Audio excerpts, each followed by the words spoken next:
धीमेश्वर धाम में मेला का जिला परिषद संतोष सिंह ने फीता काट कर किया उद्घाटन। अब समाचार विस्तार से। बनमनखी, सरसी एवं जानकी नगर थाना क्षेत्र में शिवरात्रि के पूर्व धूमधाम से मनाई गई।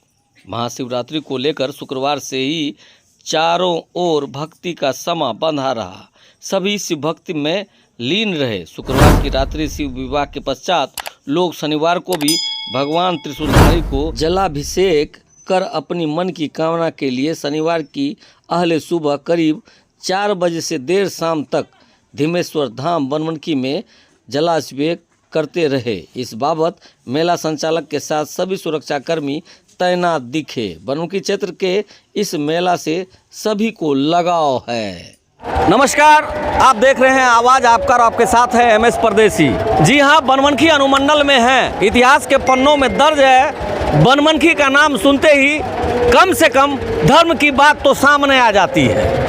वो इसलिए जिस प्रांगण में हम हैं ये धीमेश्वर धाम का प्रांगण है और यहीं पे प्रहलाद नगरी है और यहीं पर महर्षि मेहिदास का जन्म स्थान और उनका किला है। हिरण्यकश्यप की कहानी यहीं से शुरू होती है। मैं आज दूसरा पूजा के दिन महाशिवरात्रि के अवसर पर यहाँ पहुँचा हूँ। कई चीज ऐसा है जो यहाँ का पोल खोल रही है। ये जानने का हम प्रयास करते हैं कि इस बार का मेला या फिर मंदिर का जो स्थिति है वो किस तरीके से है और आगे जो 2-3 दिन और पूजा है उसमें क्या क्या होने वाला है, ये सारी चीज जानकारी हम लेने का प्रयास करते हैं।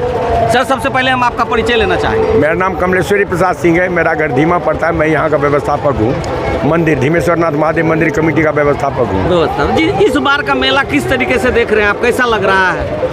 मेला को तो बर्बाद किया गया। इस बार सरकार की ओर से बर्बाद किया गया। डाक जो इस बार हुआ है, जो मेला मात्र 2 एकड़ 60 डिसमिल और 93 डिसमिल जी, यानी 3 एकड़ जी, और रेस्ट जमीन कुछ अलग है 72 डिसमिल। ये निजी जमीन है, मंदिर की निजी जमीन मंदिर है। का निजी जमीन, मंदिर की निजी जमीन है। सरकार की इस बात को जान रही है। 24 तक मेरा रसीद कटा है। मेरा कोर्ट से जजमेंट है जी। 1995 में मैंने केस किया था सदर मुंसब महोदय के यहाँ। वहाँ से जजमेंट मेरा हुआ 2 एकड़ 60 में 2009 में जी।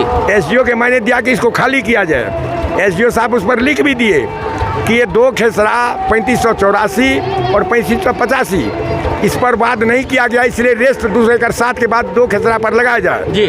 2 खेसरा का रकबा 93 डिसमिल होता है।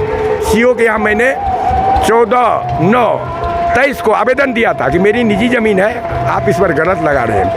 सीओ इंक्वायरी करा के 5 महीने के बाद रिपोर्ट दिया है 10/1/23 को जी। डीसीएलआर महोदय की ये निजी जमीन है। कोर्ट से भी इनका आदेश हो चुका है, इसलिए इसको ही किया जाए। डीसीएलआर महोदया 24/1 को पूर्णिया रेफर कर दी पत्रांक 32 से जी। पत्रांक 32 दिनांक 24/1/23 additional collector Purnia. Additional collector Purnia के ऑफिस में अभी तक लंबित है, जबकि ग्रामीणों के द्वारा भी आवेदन दिया गया कि मंदिर की निजी जमीन है, इसको सेरात से मुक्त किया जाए। लेकिन कुंभकर्णी निंदा में लोग सोए हुए हैं। एक बार कौन पदाधिकारी इसको कर दे, उस पदाधिकारी का नाम भी नहीं है कि सेरात किस पदाधिकारी का आदेश से हुआ है निजी जमीन का। अपने मन से करते हैं। इस बार जो डाक 2,15,000 हुआ है, अनर्थ हुआ है। उसमें ये दुकानदार मर जाएंगे। ये छोटा छोटा दुकान करने वाले लोग, वो तो अपना पैसा के लिए तो अपना लेंगे पैसा जी। पैसा वो कहाँ से देगा? उसकी कमाई 4 दिन में नहीं होगी, पैसा कहाँ से देगा? बोला जाए तो डाक के द्वारा ये जो प्रॉब्लम हो रही है डाक से हुई है। डाक पूर्व में भी होता था, लेकिन कम में होती थी। कम में अब क्या होता था हम नहीं जानते हैं। डाक में डाक पहले भी होती थी। अब क्या होता है? क्या 131 रुपया से शुरू हुआ है ये। अच्छा, 131 रुपया से अब की बार 1923 में 6600 में हुआ। अच्छा, 10-15% बढ़ के ये आया है 7400 में। 7400 के ऊपर ये डाक हुआ है। अब अभी का जो सिचुएशन है, हाँ। अब जो माहौल ठीक हो गया है।